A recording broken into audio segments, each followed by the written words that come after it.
우리나라 역사에서 임진왜란은 잊을 수 없는 사건입니다. 1592년 선조 25년이었죠. 임진왜란이 발생했습니다. 임진왜란 당시를 생각해 보면 그때 일본은 도요토미 히데요시, 이 히데요시가 도요토미가 이제 일본을 이제 장악하는 과정 속에서 오랜 기간 동안 또 많은 전투들이 있어 왔습니다. 그러는 가운데 일본 군사들은 전쟁에 익숙해져 있었습니다. 그리고 앞서 서양의 문호를 개방하면서 일본은 이제 신식 무기죠, 조총을 소유하고 있었습니다.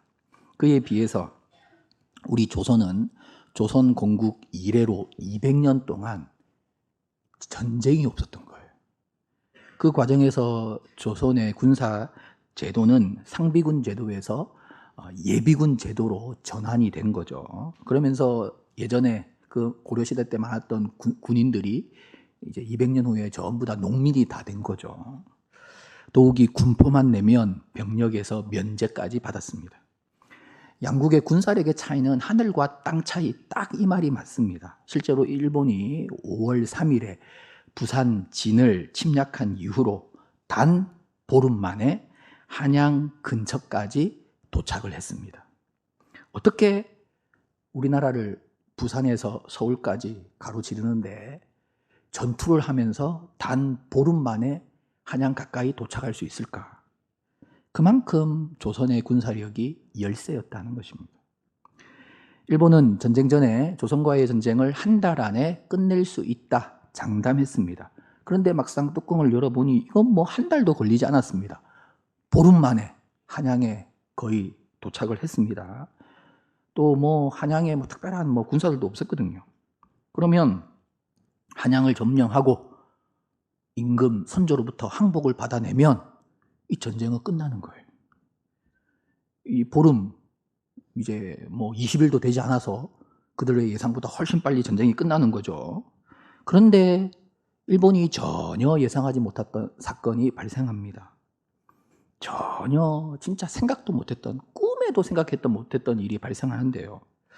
그래서 이 사건으로 인하여 전쟁이 7년 동안 이어지게 되고 결국은 일본이 패하고 본국으로 도주하게 됩니다. 임진왜란에서 일본이 도저히 꿈에도 생각하지 못했던 그 사건이 무엇인가? 그것은 임금 선조의 피난입니다. 일본군이 한양 가까이 다다르자 선조는 왕궁을 버리고 도주합니다. 개성으로 도주하고 의주로 도주하고 일본군이 계속 쫓아오자 이제는 명나라로 망명하려고까지 했습니다. 일본 입장에서는 전혀 예상하지 못한 시나리오거든요. 일본 사무라이 정신이죠. 그들 생각은 선조가 이제 끝까지 장렬하게 싸울 것이다. 아니면 마지막에는 할복을 할 것이다. 그렇게 생각을 했지 저렇게 피난할 것으로 어떻게 진짜 생각을 못했습니다. 그러니 항복을 받아낼 수가 없는 거예요. 그러니 이 전쟁을 마무리 지을 수가 없는 거예요. 만약 그 당시 선조가 용감해서 한양을 지키며 끝까지 싸웠다면 이 상대가 안 되거든요. 객관적으로. 그러면 일본에게 붙잡히게 되고 선조가 죽으면 세자를 통해서라도 결국 항복을 받아내게 되는 거거든요. 그러면 여러분 임금이 항복하면 아무리 이순신이고 뭐라고 해도 이 시대는 왕명에 다 복종해야 되거든요. 임금이 항복하면 모든 장수로 다 항복을 해야 되는 상황입니다. 그런데 다행히 우리 선조가 겁이 많은 덕분에 일본은 항복을 받아낼 수가 없었던 거예요. 그러는 가운데 이제 의병들이 일어나면서 눈부신 활약을 하죠. 이순신 장군이 빼어난 전공을 보이죠. 이 전쟁의 흐름이 점차 역전이 되는 거예요. 여러분들은 어떻게 받아들이실 줄 모르겠는데 선조의 그 용맹하지 못함이 결과적으로 전쟁을 바꿀 수 있는 계기가 되었다는 것입니다. 당시 이 시대 상황에서 보면 이거 진짜 객관적으로 보면 겁 많은 선조가 아니었다면 진짜 방법이 없었거든요. 방법이 없었거든요. 자, 오늘 유다서를 생각해 보고자 하는데요. 유다서는 초대교회 당시 거짓 교사들과 이단들을 경계하며 그들과 싸울 것을 이제 말씀하시는, 이단을 경계하고 또 그들과 이제 싸우게 하려는 그런 목적 속에서 주어진 말씀입니다. 3절 하반절을 보십시오. 힘써 싸우라는 편지로 너희를 권하여야 할 필요를 느꼈노니, 거짓 교사들, 이단과 힘써 싸우라, 그 말을 하기 위해서 유다서가 기록되었다는 것입니다. 그렇습니다. 초대교회와 성도들은 이단과 거짓 교사들과 힘써 싸워야 하는 상황을 마주했습니다. 자, 그렇다면 여러분, 이런 싸움, 이런 전쟁에서 중요한 건 때거든요. 시기. 이 시기가 굉장히 중요한데, 여러분 생각해 보십시오. 이제 거짓 교사들이 일어나고 초대교회에 이단들이 또 일어나서 교회를 침투해 온다면 교회 입장에서는 어느 시기에, 어느 때에 이들과 싸워야 합니까? 이들이 교회에 침투하기 전에 싸워야 합니까? 침투하고 나서 싸워야 합니까? 예, 질문인데 아무도 대답을 안 하시네요. 이 이단과 거짓 교사들이 교회 안에 침투하기 전에, 사전에 이들을 예방하는 게 좋습니까? 아니면 이미 교회와 성도들을 침투하고 나서 사후 대처를 하는 것이 좋습니까? 그렇죠. 여러분, 전쟁을 생각해 보면 성에 들어오기 전에 적을 막아야지, 성에 들어온 다음에 적을 막으면 이게 늦는 거거든요. 그렇죠. 자, 가장 좋은 것은 침투하기 전에 이 예방을 하는 것이고 사전에 막는 것이 가장 좋은 것입니다. 그렇다면 하나님께서 이 거짓 교사와 이단들을 막으라고 주신 말씀을 주신다면, 이 거짓 교사들이 침투하기 전에 이 말씀을 주셔야 합니까? 이미 교회 안에 성도를 침투하고 나서 이 말씀을 주셔야 합니까? 그렇죠. 예, 당연히 침투하기 전에 주셔야 하죠. 그래야 막을 것이 아닙니까? 자, 그렇다면 이 유다서가 주어진 시기가 중요한데요. 여러분, 그 시기를 확인해 보면 4절입니다. 이는 가만히 들어온 사람 몇이 뭐라고요? 있음이라. 이미 어떻게 했다고요? 침투했다는 거예요. 침투했다는 거예요. 그렇다면 뭡니까? 이거 뭐 완전히 소 읽고 외양간 고치는 것도 아니고, 말씀을 주시려면 얘네들이 침투하기 전에 말씀을 주셔야지. 이미 침투했는데 이제서야 말씀을 주시면 어떻게 하란 말입니까? 그렇지 않습니까? 안 그런가요? 그러나 성도 여러분, 하나님의 때와 방법은 우리의 상상을 초월합니다. 하나님의 때는 정확합니다. 하나님의 방법은 온전합니다. 이미 거짓 교사와 이단이 침투해 온 상황 속에서 이 경계의 말씀을 주신 이 하나님의 뜻이 있다는 것입니다. 마치 임진왜란 당시 조선의 현실 속에서 선조가 피신하지 않았다면 이건 답이 없거든요. 선조가 용감하게 맞서서 붙잡혀서 항복을 했다면 이건 답이 없거든요. 어떻게 할 수가 없는 거거든요. 왕명이 곧 법이었기 때문에. 참 안타깝지만 선조의 용맹하지 못함이 오히려 약이 되었다는 것입니다. 마찬가지로 거짓 교사와 이단이 침투한 것, 안타깝죠. 이미 침투한 것, 힘들죠. 고통스럽죠. 그러나 이것이 반드시 필요한 측면이 있었다는 것입니다. 그렇다면 그게 무엇인가? 그걸 우리가 알아야 하는데요. 여러분, 이미 침투한 거짓 교사와 이단과 교회는 이 본격적으로 이제 부딪히게 되는 거죠. 영적 싸움을 싸우는 거죠. 그러면서 이 거짓 교사와 이단이 노리는 것이 무엇인가? 이들이 성도들로부터 빼앗으려는 것이 무엇인가? 이들의 공격 목표가 무엇인가? 이걸 부딪히는 과정 속에서 알게 되었다는 거예요. 그래서 교회와 성도들은 이 이단과 거짓 교사로부터 무엇을 지켜야 하는가? 우리가 지켜야 하는 것을 명확하게 알게 되었다는 거예요. 여러분, 이들이 침투하지 않았다면 도대체 이들이 우리한테 뭘 공격하려고 하는 거지? 뭘 우리에게서 빼앗으려고 하는 거지? 이게 뭐 지켜도 뭘 지켜야 하는지 알고 지켜야지. 그냥 막연하게 지킬 수는 없는 거거든요. 그런데 이들이 교회 안으로 들어와 보니 이들이 무엇을 빼앗으려고 하는지가 명확하게 드러나는 거예요. 그러면서 우리가 지켜야 되는 것이 무엇인지 알게 되는 거예요. 깨닫게 되는 거예요. 사랑하는 성도 여러분, 성도는 지키는 자입니다. 21절을 보십시오. 하나님의 사랑 안에서 자신을 뭐라고요? 지키며. 성도는 지키는 자입니다. 그러면 우리가 무엇을 지켜야 하는가? 그걸 우리가 자신을 지켜야 되는데 나의 무엇을 지켜야 하는가? 그걸 우리가 제대로 알아야 지킬 수 있다는 것입니다. 그래서 이 이단과 거짓 교사가 침투해서 무엇을 공격했는지, 무엇을 빼앗으려고 했는지 바로 그것을 지키면 된다는 것입니다. 자, 그렇다면 성도가 지켜내어야 했던 것, 그리고 이단과 거짓 교사들이 빼앗으려고 했던 것, 그게 무엇인가? 3절 하반절을 보십시오. 성도에게 단번에 주신 믿음의 도를 위하여 힘써 싸우라는 편지로 너희를 권하여야 할 필요를 느꼈노니. 뭐라고요? 단번에 주신 믿음의 도.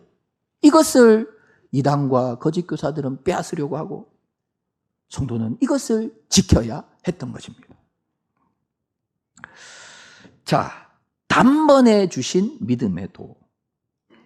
이 단번에 주신 믿음의 도라는 것은 예수님께서 십자가산에서 단번에 전 인류를 위한 대속의 사역을 완성하신 것을 말합니다.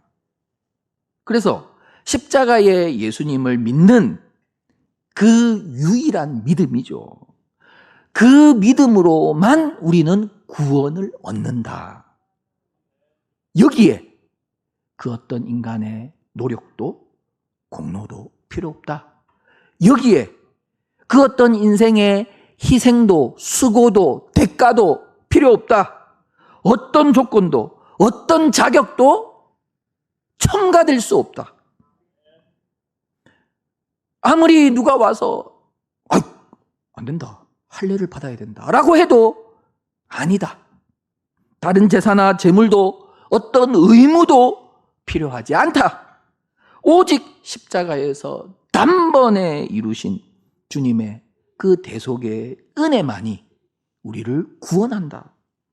모든 죄악에서 우리를 건진다.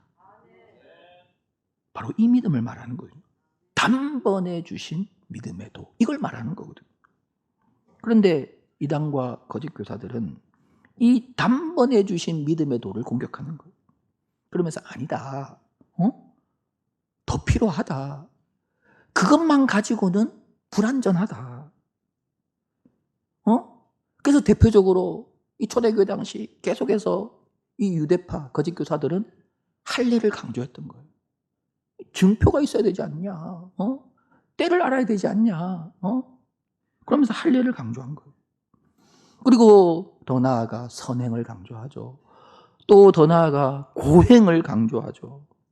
다른 조건과 또 뭐 것들이 필요하다 유혹하는 것입니다. 여러분, 결코 아닙니다.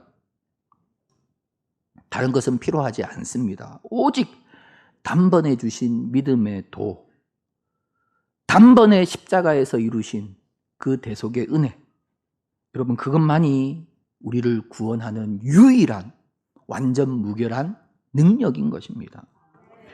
이것을 베드로 사도도 강조하고 있습니다. 베드로전서 3장 18절을 보시면 그리스도께서 단번에 죄를 위하여 죽으사 의인으로서 불의한 자를 대신하셨으니 이는 우리를 하나님 앞으로 인도하려 하심이라. 우리가 하나님 앞으로 나아갈 때 필요한 것은 이것밖에 없다는 거예요. 그 이후에 어떤 제사, 제물, 또 뭐 할례, 뭐 어떤 행위 다 아니라는 거예요. 여러분, 오직 십자가에서 우리를 위한 대속의 제물이 되어주신 그 주님의 은혜, 그 십자가의 은혜만이 우리를 구원한다. 이게 복음인 거예요. 여기에 그 무엇도 첨가되어서는 안 된다는 거예요. 여러분, 이것을 히브리서 기자도 강조하지 않습니까? 10장 11절 14절 우리가 살펴보았는데요. 제사장마다 매일 서서 섬기며 자주 같은 제사를 드리되 이 제사는 언제나 죄를 없게 하지 못하거니와 오직 그리스도는 죄를 위하여 이게 바로 단번이거든요. 한 번에 단번에 영원한 제사를 드리시고 하나님 우편에 앉으사 그가 거룩하게 된 자들을 여기서도 단번에 한 번의 제사로 영원히 온전하게 하셨느니라. 그렇습니다. 그 단번에 그 한 번의 제사가 우리를 깨끗하게 하고 온전하게 하고 하나님께 인도하는 유일한 능력이라는 것입니다. 성도 여러분, 유다가 강조하는 교회와 성도들이 결코 빼앗기지 않고 지켜야 하는 것은 무엇인가? 예수님의 그 단번에 이루신 그 구원, 그 십자가의 대속의 은혜만이 우리를 구원하고 우리를 모든 죄악에서 건지고 우리를 하나님 앞에서 온전하게 하고 하나님이 예비하신 천국을 온전하게 누리게 하신다. 여러분, 이 믿음, 단번에 이루신 믿음, 이걸 말하는 것입니다. 오직 십자가의 은혜만이 우리를 살리신다. 다른 것은 필요 없다. 이 믿음에 굳게 서야 한다는 것입니다. 이단과 사탄은 자꾸 이 믿음에 뭔가를 추가하려고 하는 거예요. 추가하려고 하는 거예요. 자, 그렇기 때문에 유다서는 바로 이 믿음을 단번에 주신 이 믿음의 도, 이 믿음을 우리에게 강조하고 있고 이걸 빼앗겨서는 안 된다.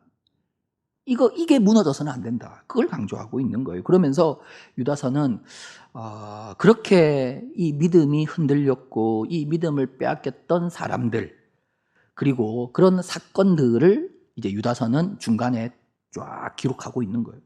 이런 사람들과 이런 사건들을 다 살필 수는 없고요. 그러면서 유다가 또한 강조하는 게 있습니다. 그게 20절과 21절인데요. 21절 보면 사랑하는 자들아 너희는 너희의 지극히 거룩한 믿음, 이 지극히 거룩한 믿음, 앞서 강조했던 그 단번에 주신 그 믿음을 말합니다. 그 믿음 위에 자신을 뭐하라고요? 세우라. 자신을 세우라 라고 강조합니다. 자, 우리는 하나님께서 주신 이 단번에 주신 믿음의 도를 빼앗겨서는 안 되고 그리고 이 믿음 위에 우리 자신을 세워가야 합니다.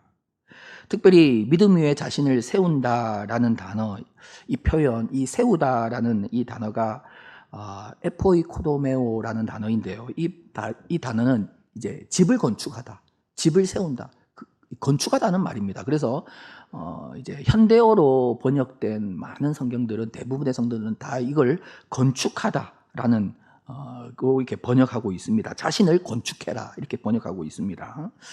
자, 이 땅에서 성도는 여러분 흔들리지 않는 믿음 위에 자신을 건축해야 합니다. 자신을 지어야 합니다. 자신이라는 집을 세워야 한다는 거죠. 예수님은 산상수훈을 통해서 집을 짓는 두 종류의 사람을 말씀하시지 않았습니까? 첫 번째는 지혜로운 사람, 그것은 반석 위에 집을 짓는 사람. 두 번째는 어리석은 사람, 모래 위에 집을 짓는 사람. 평소에는 똑같아 보이지만 창수가 나고 바람이 불어닥치면 반석 위에 지은 집은 무너지지 않습니다. 변함이 없습니다. 그러나 모래 위에 지은 집은 다 무너져 내리는 거예요.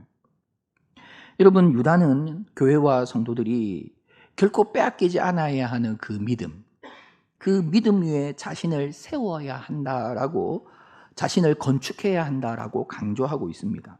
여러분, 여기서 믿음 위에 자신을 건축한다라는 것은 바로 이 땅에서 믿음으로 살아가는 우리 성도들의 삶을 말하는 거고, 그래서 우리 성도들이 걸어가야 하는 이 성화의 과정을 말하는 거예요. 예수님의 십자가는 우리를 구원하실 뿐만 아니라 예수님의 십자가는 우리를 주님 닮아가게 하신다는 거예요. 주님을 따라가게 하신다는 거예요. 이걸 성화거든요. 이걸 자신을 세운다라는 표현을 사용하고 있는 거거든요. 자, 그래서 여러분, 유다가 강조하는 게 뭐냐? 중요한 게 20절과 21절을 다시 한번 확인해 보십시오. 사랑하는 자들아, 너희는 너희의 지극히 거룩한 믿음 위에 자신을 세워라. 이 자신을 세운다, 이게 이 성화를 말하는 거거든요. 그런데 계속해서 보시면 성령으로 기도하고 하나님의 사랑 안에서 자신을 지키며 영생에 이르도록 우리 주 예수 그리스도의 긍휼을 기다리라. 이게 무슨 말인가? 우리가 믿음 위에서 성화의 삶을 살아간다는 것은 성령님의 도우심, 함께하심, 하나님의 사랑, 그리스도 예수의 긍휼과 자비와 은혜. 무슨 말입니까? 이 말은 우리가 성화되어 가는 것, 주님을 닮아가는 것도 나의 힘, 나의 의지, 나의 노력, 내가 잘나고, 내가 특별하고, 내가 다른 사람들보다 더 노력하고, 내가 다른 사람보다 더 애써서 우리가 주님을 닮아가는 것이 아니라는 것입니다. 우리가 주님을 닮아가는 것도, 성화되어 나가는 것도 성령님의 도우심이시고 하나님의 사랑이고 예수님의 은혜라는 것입니다. 많은 거짓 교사들과 이단들이 성화의 과정 속에서 사람의 의를 내세우는 거거든요. 주장하는 거예요. 조건을 이야기하는, 특별한 노력, 특별한 수고, 특별한 헌신을 강조하는 거거든요. 너 그래서 안 된다. 너 그래서 구원 못 받는다. 너 그래서 천국 못 간다. 여러분, 이단과 거짓 교사들은 바로 이 믿음, 그리고 이 믿음에서 세워지는 우리 주님 닮아가는 우리의 삶, 성화를 공격하는 거거든요. 여러분, 그러나 우리가 의롭게 된 것, 칭의죠. 칭의의 구원을 말하는 거죠. 여러분, 우리가 의롭게 된 것은 단번에 드려지신 주님의 그 십자가의 대속의 은혜, 그 은혜와 사랑 때문입니다. 그 값없는 은혜와 사랑. 여기에 우리의 어떤 노력과 조건과 할례나 제사나 이런 게 필요하지 않다는 거예요. 여러분, 우리가 그 믿음 위에 굳게 서서 주님을 닮아가고 성화의 삶을 살아가는 것 또한, 우리가 여러분 하나님을 기쁘시게 해드리는 삶을 살아가는 것 또한 내가 잘나서가 아니라는 것입니다. 내가 특별해서가 아니라는 것입니다. 이 또한 삼위 하나님의 은혜와 사랑과 도우심이라는 것입니다. 이것이 우리가 지켜야 하는 믿음이라는 것입니다. 결코 빼앗겨서는 안 되는 믿음이라는 것입니다. 거짓 교사들과 이단들이 바로 이 지점을 공격한다는 것입니다. 아니다. 네가 그래도 좀 더 수고했지 않냐? 네가 그래도 저 사람보다 낫지 않냐?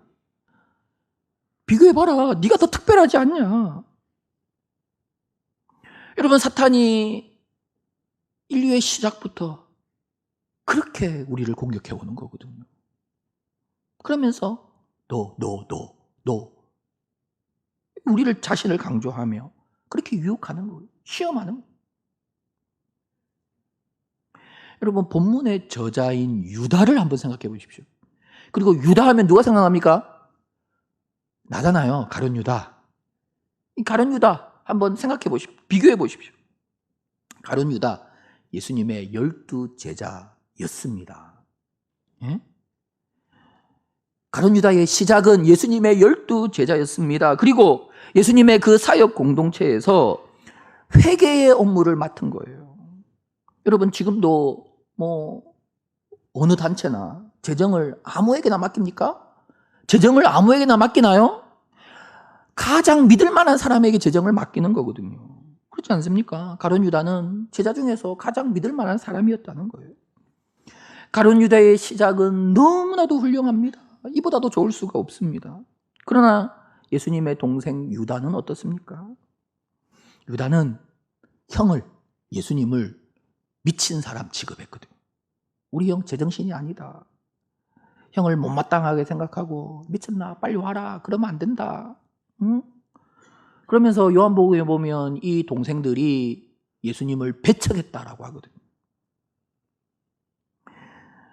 그 시작이 가룟 유다와는 극과 극이지 않습니까? 그런데 가룟 유다는 사탄의 속삭임을 허용한 거죠. 그래, 네가 잘났다. 네가 좀 탁월하다. 그래서 네가 좀 뭔가 해야 한다. 네가 중요하다. 결국 자신을 강조하는 사탄의 속삭임에 이제 무너지는 거죠. 그래서 자신의 생각이 커지는 거죠. 자신의 뜻이 커지는 거죠. 자신이 무언가를 좀 만들어내야 하는 거죠. 그러니 결국 자신이 강조되다 보니 자신의 생각과 뜻 속에서 예수님을 팔아버리기까지 하고 있는 것입니다. 그러면서 점점 사단을 닮아서 탐욕의 눈이 멀어버리는 것입니다.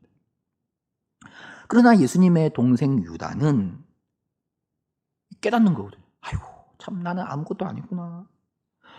나는 예수님과 같이 자라며 예수님을 곁에서 봐도 알지 못했고, 예수님의 말씀을 들어도 깨닫지 못했고, 야, 나 같은 게 어딨냐? 나는 아무것도 아니구나. 정말 하나님이 역사해 주셔야 하는구나. 하나님이 도와주셔야 하는구나. 성령님이 지금도 나와 함께 하시지 않으면 내가 봐도 보지 못하고 들어도 깨닫지 못하고 경험해도 느끼지 못하는구나. 나는 전적으로 하나님을 의지해야 하는구나. 하나님을 신뢰해야 되구나. 그렇게 전적인 하나님의 은혜를 사모하는 거거든요. 그러니 예수님을 배척했던 이 유다가 이 사도가 되는 거예요. 초대교회의 기둥과 같은 지도자가 되는 거예요. 많은 사명을 감당하는 거예요. 오순절 성령 강림의 현장을 보실까요? 사도행전 1장 13절 이하를 보시면 들어가 그들이 요한하더니 그 11 제자들이 있고 여자들과 예수의 어머니 마리아와 누구요? 예수의 아우들. 그렇게 예수님을 배척했던 야고보, 유다, 뭐 더 있었을 수도 있고요. 있는 거예요. 있는 거예요. 뿐만 아니라 고린도전서 9장 5절을 보십시오. 우리가 다른 사도들, 주의 형제들, 이 형제들은 아우들을 말하는 거거든요. 게바, 베드로죠. 이 베드로와 사도들 반열에 야고보와 예수님의 동생 아우 유다가 서 있는 거예요. 그래서 그 초대교회 당시 지금 성경은 바울만 기록하고 있지만 전 세계로 흩어져서 복음을 전하는 거예요. 교회의 기록에 의하면 예수님의 동생 유다는 메소포타미아 지역에서 복음을 전하다가 순교하게 되는데요. 순교하는 순간에 이제 이렇게 마지막에 외쳤다고 합니다. 오, 주님을 찬양합니다. 이게 순교하는 유다의 마지막 고백이었습니다. 주님을 찬양합니다. 여러분, 히브리어로 이 유다의 뜻이 찬송이거든요. 찬양이거든요. 유다는 유다의 삶, 찬송의 삶을 마지막까지 힘있게 살아갔는데 그것이 나의 어떤 노력과 애씀과 나의 잘남이 아니라 전적인 삼위 하나님의 은혜였다는 것입니다. 하나님의 은혜, 주님의 그 십자가와 부활의 은혜, 성령님의 은혜와 도우심이었다는 것입니다. 이 믿음을 빼앗기지 않아야 한다. 이 믿음을 오늘도 사탄과 이단들은 공격한다. 나의 구원도, 나의 변화도, 나의 성화도, 내가 예수님을 닮아가는 것도, 내가 특별하고 잘나고 뭐 특별해서가 아니라 하나님의 한량없는 은혜와 그 사랑, 나를 위해서 단번에 자신을 들이시며 나를 살리신 주님의 은혜, 지금도 하나님의 우편에서 나를 위해서 중보하시는 그 주님의 은혜, 그리고 내 안에 역사하셔서 나를 도우시고 나를 이끄시는 성령님의 도우심, 전적인 삼위 하나님의 은혜라는 것입니다. 그래서 성경은 우리가 믿음을 지키는 것도 내가 지키는 것이 아니라 하나님께서 지켜주시는 것이다 라고 우리에게 유다는 알려주고 있습니다. 그래서 수동태를 쓰고 있는 거예요. 지키심을 받은 자들아. 내가 지킨 것 같은데 아니라는 거예요. 지키심을 받은 자들아. 유다서의 시작과 끝을 한번 확인해 보십시오. 예수 그리스도를 위하여 뭐라고요? 지키심을 받은 자들아. 마지막을 보십시오.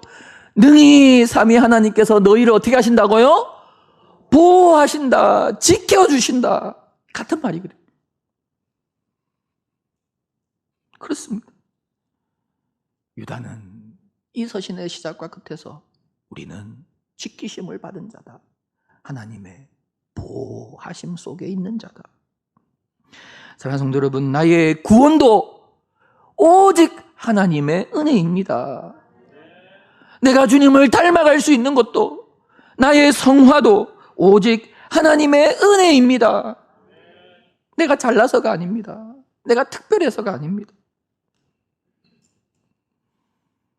오늘도 악한 영은 바로 여기에 우리에게 침투하는 거예요. 네가 다른 사람보다 성경을 더 알아야 구원받지. 응? 자꾸 내가 어떻게 해야 된다는 걸 계속 공격하는 거예요. 아닙니다. 전적인 하나님의 은혜입니다. 여러분, 다윗은 이 비밀을 알고 이렇게 노래하고 있습니다. 시편 131편. 여호와여, 내 마음이 교만하지 아니하고 내 눈이 오만하지 아니하오며 내가 큰 일과 감당하지 못할 놀라운 일을 하려고 힘쓰지 아니하나이다. 실로 내가 내 영혼으로 고요하고 평온하게 하기를 젖된 아이가 그의 어머니 품에 있음 같게 하였나니 내 영혼이 젖된 아이와 같도다. 이스라엘아, 지금부터 영원까지 여호와를 바랄지어다. 여러분, 여기에 보면 이 젖된 아이라는 성경 구조를 조금만 더 좀 비춰주십시오. 젖된 아이라는 표현이 나오는데요. 이게 뭐냐면 어머니의 품 안에서 갓난 아이가 어머니의 젖을 배부르게 먹고 막 젖을 뗀 상태, 그걸 말하는 거거든요. 그러니 어머니의 품 안에서 젖을 배부르게 먹고 방금 입을 딱 뗀 상태, 이 아이는 이보다 더 행복할 수가 없는 거예요. 이보다 더 만족할 수가 없는 거예요.